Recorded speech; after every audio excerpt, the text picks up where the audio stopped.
in the 76ers lineup tonight for the first time since February. Well, he's been recovering from a knee injury. Now, Embiid only played in 19 games last season, and he's only played in 58 games in his last 2 seasons. So with Embiid ready to return, this is what the 76ers lineup could look like if everyone is healthy. But of course, we know that Paul George will be out to start the season, so we'll have to wait a little longer to see this, but we will only have to wait a couple of hours to see Joel Embiid as we welcome you inside our Los Angeles studio. We have a former teammate of Joel Embiid's in the building, Danny Green, a 3-time champ, another champ, Kendrick Perkins, and our senior writer, Ramona Shelburne. Ramona, I'm going to start with you here. What exactly is the plan for Joel Embiid tonight? Because it feels like just a week ago we were talking about how he may not be ready for the start of the regular season. Well, he's been feeling good, and I think that it's good for the Sixers to have him out there, but it's more important for him to see how he comes through any game action. So how he feels after this preseason game is going to be as important as he's feeling on the court. I don't think he's going to play all that much. I would be surprised if he went more than 20 minutes or something in this game. But just seeing him out there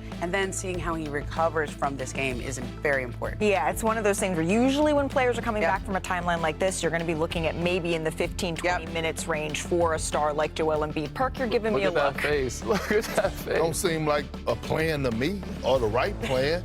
I mean, one preseason game, the last preseason game, usually is 2 or nothing, right? Nobody wants one of anything. I don't want one wing. I don't want one bottle of water. I don't want one cookie, right? And you talk about how he's going to recover, do 2 preseason games. To me, this is more so, I get it, Joel Embiid wants to be on the floor. I applaud him. He looks in phenomenal shape. But this is more so of giving the Philly fan base hope more so than anything. Because I wouldn't let him play tonight. To me, it's the equivalent of one cookie? Yeah. I will say this. Yes, the last preseason game, limited minutes, you might as well wait till the regular I think this is a great start. I'm a glass half full type of guy, so if I'm the Philly fans, I'm happy that he's at least starting the season. We see him healthy. We see him out on the court. So I'm excited to see the big fella play. I know it's different for the group. I remember I was lucky enough to have him play at least 85% of the time. This group is used to playing without him. So it changes the offense and defense dynamic tremendously, especially offensively. They go through him at every possession. So now it's going to change the game, but also mentally and emotionally. When you have a guy like that not playing, you just don't know what you're going to get every night. When you're playing with him at full health, you still don't know what you expect. But Joel is such a great player, night in, night out. You know when you have him that you have a good chance. Without him, it's a different story. But I'm just happy to see that he's out there. Obviously, want to see his movements, how well he moves. But this is it's a glass half full moment for the city of Philly. Like having him available right now, they got to be excited about it. I will say this. There's a lot that he can't control. There's a lot that people in Philly, when you call them, they say, we honestly don't know how this is going to go. But the thing he can control is his weight, and they're very happy with where he is in terms of what he weighs right now, how he looks out on the court. And that really, I mean, that should be part of this entire equation here, Perk. For Philly, though, a healthy Joel Embiid. You played with a healthy Joel Embiid. What can that do for the 76ers season? I mean, he's an MVP caliber player. So hands down, if his body responds the way they expect him to, if he can get back to that level, they're for sure a playoff team. They were in the play-in, they're in the lottery. That's a different type of story if he's on the floor for at least 60 games of this season. Right. So with him, you have every chance. You have a night. Every night you have a chance. Yeah. Sorry. And in the playoffs, even if you're a 6 seed, you have a chance to beat in the East. You know how open the East is. They can beat any of those top seeded teams, whether it's Cleveland or if it's Boston. With Boston's different this year. The only team that I don't see them beating is the New York Knicks. But outside of that, you have a chance to get to far in the playoffs if you have a healthy Joel Embiid. I think it's also important that he wants to be out there. Like, he knows that they've built this team around him. He knows how much money he makes, and he feels terrible when he's not able to play. He's feeling I've talked to him about it. He wants to be out there. Right. He wants to be the guy that this team can be built around. And again, I don't know about you guys, but this is sooner than I expected to see Joel Embiid on the floor. So again, Joel Embiid available for this final preseason game for the Philadelphia 76ers. I want to get to some more preseason injury updates for you all. Starting here in Los Angeles, Bradley Beal. He's going to be making his return, his Clippers debut tonight for their final preseason tilt against the Warriors. Is that another just one cookie for you? Beal, you remember, he'd been recovering from arthroscopic knee surgery that happened this offseason. As for the Los Angeles Lakers sticking in LA on this final night of the preseason, JJ Redick said that this is going to be a dress rehearsal. That's how he's going to be treating this game against the Kings. So all of the team's available rotation guys are going to be out there. We expect to see Luka Doncic for the second time this preseason. But of course, they will be without LeBron James, who is out to start the season with sciatica. Now, the Lakers, they're a different team without LeBron, of course. Since coming to LA in 2018, the Lakers play at a 49-win pace with him. That plummets to 34-win pace without him. We have the best stats team in the business, but I do take this with a little grain of salt because the majority of those games, they were not during Luka Doncic's tenure here. So the final night of the preseason here, Danny, what are we going to be talking about tomorrow about the Los Angeles Lakers after seeing their full complement minus LeBron? Just how they look as a group and what DeAndre Ayton actually brings with that tandem with him and Luka, because that's pretty much the most important thing. Luka having a big that can roll, put pressure on defense, be a lob threat, and defensively. You know, I like what I've seen from him thus far. He's been very impressive running the floor, talking on defense, being active, blocking some shots, getting rebounds. That's what they lacked last year. You know, Rudy Gobert, 30 and 20 because they didn't have a big man. He's got to be the guy to kind of, you know, offset those issues. So I'm looking at DeAndre Ayton mostly. Rui, see how he steps up without LeBron James, how well he can score the ball, but also defensively. So they got to do it collectively. You're not going to be able to do it one person, you know, with the missing of LeBron James. Tonight is going to answer a lot of questions for us as far as who's going to be in the rotation, who's going to be in the starting lineup, because he said a dress rehearsal.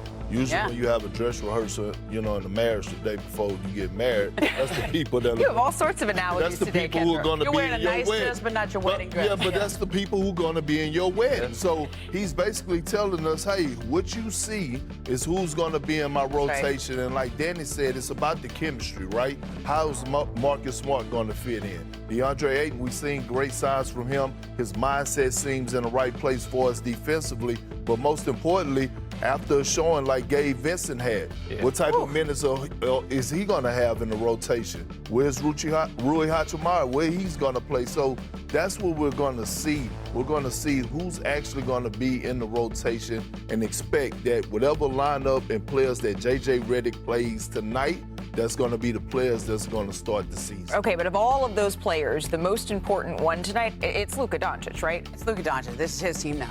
I mean, until LeBron comes back, he's got the ball in his hand. The Lakers are his future, his present, and I think you got to play where you don't know when LeBron is coming back. They got to step up collectively, and I think they have learned how to play with Luka. I mean, they had a third of a season with him last year, but this is now his team, and this is only his second preseason appearance, so he's got to learn to find some rhythm with DeAndre Ayton and Jake LaRavia and Marcus Smart. And I wonder how this defense is going to go, though, because, Perk, your question is the right one. Who's going to be in that starting five? Is it going to be Marcus Smart?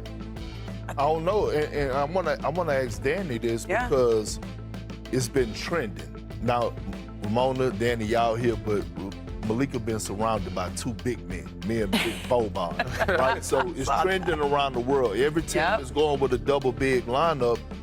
Danny, if you're the Lakers, do you go with your biggest lineup? Do you have Rui at the four? You might not need that without Sabonis tonight, at least for tonight. I think it changes regarding on the team that you're playing. But to me, Luka is the last guy that I'm worried about. It is his team, but the most important guy on the floor is DeAndre Ayton. That's right. Because they've all played together except with DeAndre Ayton. And of course, Marcus Smart, another guy. But he is the focal point to me. His mindset, how he attacks and approaches the game. Him and Luka, two-man game. Austin Reeves. And of course, early signing Jake LaRavia. If he can shoot, stretch the floor, they need some shooting. But DeAndre Ayton is the guy for me. I hate to tell you this, Danny. You're starting to sound a lot like Kendrick Perkins over there. He's been preaching that all week. Hey, it's time now to take a look at some highlights from last night. Our big three. Perk, all these are dunks, just for you. These are dunks from the preseason. We're going to start with J.D. Davison, showing out in Atlanta for the Houston Rockets. This is the final tune-up game of the season. We didn't see a lot of we didn't really see much of the Rockets rotation guys. We did see that. He used to be my son's favorite high school player. He was unbelievable in high school. KD and Al be loving it, too. We had to shake the cameras a little on that one. All right, at number 2, let's keep the high flyers rolling. This is the Pelicans versus the Magic, and Zion Williamson went to work in the paint all night long. Skinny Zion. What you got? I'm a baby ceiling fan. That's not a windmill? We're so close. That's easy for him. I feel like he might have jumped higher when he was heavier, though. Well, Jeremiah Fears looking like the rest of us. When Zion does that, right? And then in the same game, not to be outdone, Zion lobs this one up to Trey Murphy III, who punched it home.